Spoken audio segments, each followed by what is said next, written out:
sobat sekalian, selamat datang di channel ini. Setelah sekian lama absen, kini saya berkesempatan lagi untuk membreakdown episode terbaru My Hero Academia. So, di episode kali ini kita menemukan banyak hal yang terjadi pasca perang. Bisa dibilang episode ini lebih banyak filler karena lebih fokus untuk merekap kerugian apa saja yang terjadi pada saat perang selesai. Tapi bukan berarti tidak ada informasi yang kita dapatkan. Jadi untuk itu akan kita breakdown episode ke-14 kali ini. Tapi sebelum lanjut, subscribe channel ini biar admin makin semangat buat kontennya. Dan mari kita mulai. Episode kali ini mengadaptasi hanya satu chapter secara fokus, yakni chapter 296.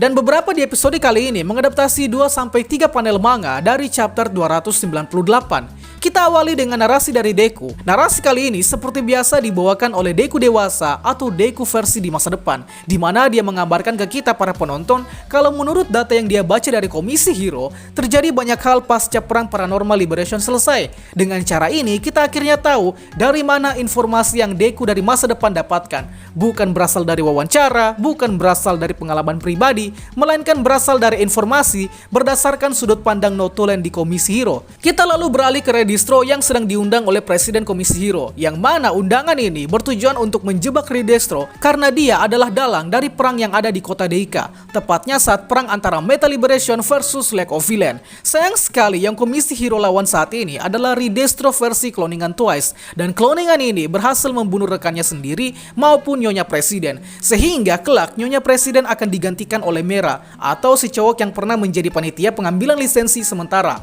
Sedikit informasi, kematian Nyonya Presiden ini terjadi bersamaan saat perang dimulai. Artinya pihak Hero memang berniat menjebak Redistro untuk dibunuh agar tidak melakukan tindakan yang membuat Hero semakin kesulitan di perang nantinya. Tapi sialnya ini adalah cloningan. Kemudian kita beralih ke laporan mengenai beberapa siswa Hero dan pro Hero profesional yang ikut bertarung dengan Shigaraki. Namun ternyata mereka menyangkal, alhasil hanya Deku, Bakugo, dan Soto yang menjadi sorotan. Dari sini semakin memperjelas mana hero yang benar-benar pahlawan dan yang tidak. Sebab hal-hal seperti ini pun telah disangkal. Jadi ya anggap saja mereka ini sampah.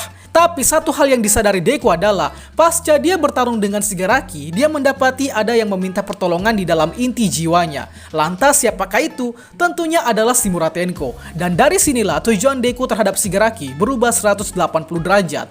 Setelah itu, beberapa status kemudian diberitahukan, seperti Mr. Kompres yang saat ini berstatus narapidana. Mr. Kompres sampai chapter terbaru ini tidak dikabarkan sama sekali, padahal potensi backstory-nya sangat menarik sekali. Jadi mungkin saja ini adalah debut terakhir untuk Mr. Kompres, tapi ya kita tidak tahu pasti cuy.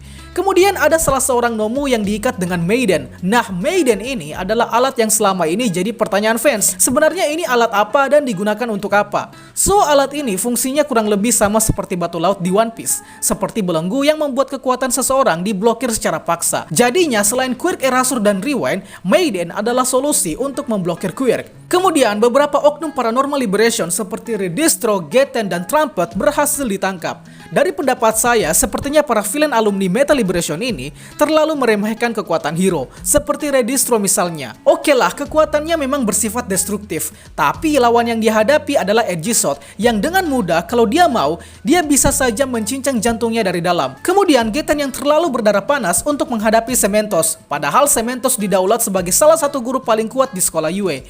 Jadi kesimpulannya adalah belajarlah terlebih dahulu sebelum berkoar-koar. Kita lalu ke sisi kota. Kini akibat gemuruh Gigantomachia menghasilkan banyak sekali kerusakan dan korban jiwa. Alhasil para hero bermental kerupuk yang melihat kejadian ini langsung menyerah dan berhenti menjadi hero. Ini sebenarnya adalah sebab mengapa di perang selanjutnya yang sedang terjadi di manga saat ini, pihak hero memiliki jumlah yang sangat sedikit. Itu disebabkan karena ada beberapa hero-hero bermental lemah yang langsung mengundurkan diri dari program pro hero. Alhasil perang saat ini lebih didominasi oleh villain, salah satunya disebabkan oleh banyak hero-hero yang pensiun. Bergeser ke area hutan, kini para siswa Yue juga kena mental karena mendapati guru mereka yakni Midnight sudah tewas saat perang terjadi. Belum selesai sampai di situ, Tokage memberitahukan ke Yaomomo bahwa mentor mereka selama magang yakni Majestic juga telah dinyatakan tewas. Buset, ini double kena mentalnya cuy. So pada akhirnya imbasnya ke masyarakat Jepang. Masyarakat kini tak percaya sama sistem hero dan beberapa mulai membentuk kubu-kubu yang anti terhadap pahlawan serta yang memiliki uang berniat untuk mencari suaka di negara lain.